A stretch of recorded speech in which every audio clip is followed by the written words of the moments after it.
God ultimately wants to use our stewardship in the process of discipleship. God wants to do a great work in us before he can do a great work through us.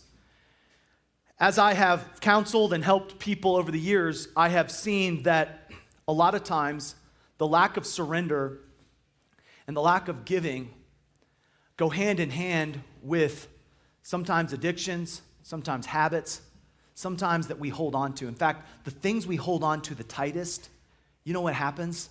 They start holding on to us. So can I encourage you to identify those possessions, those habits, those things that you hold on to so tightly and don't want to let go, and intentionally surrender them to the Lord?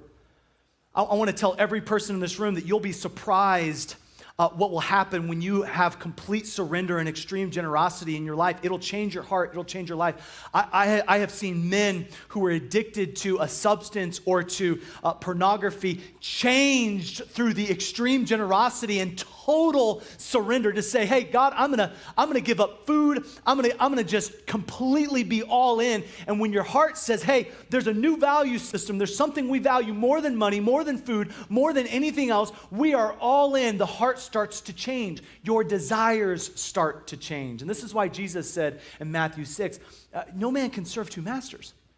You can serve the God of money or you can serve me, but you cannot serve God and mammon. Like, you can't do it. Why? Because where the heart is, there will the treasure be also. He said it the other way. He said, for where your treasure is, there will your heart be also. But it goes both ways.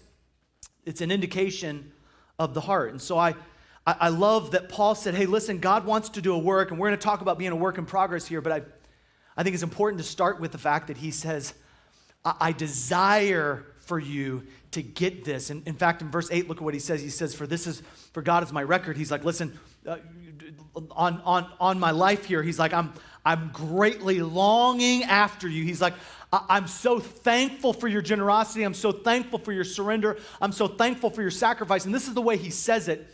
He says, I long after you in the bowels of Jesus Christ. Now, we don't use that in the same context that he's using it.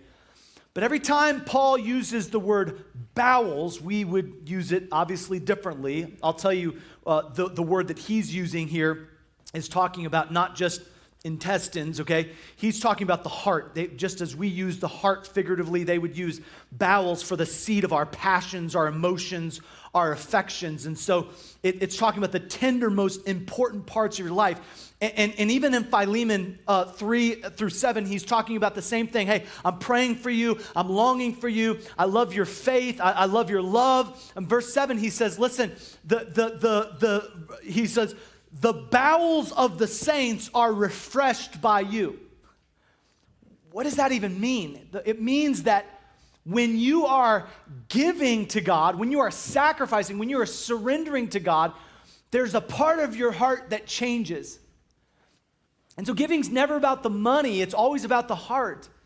It's always about what you're letting go of. And so he's like, hey, listen, as you refreshed the saints, you were refreshed. As you gave from your passion, from the deepest part of you, you received a blessing. And so as we give, it unlocks a part of our heart. God does a work.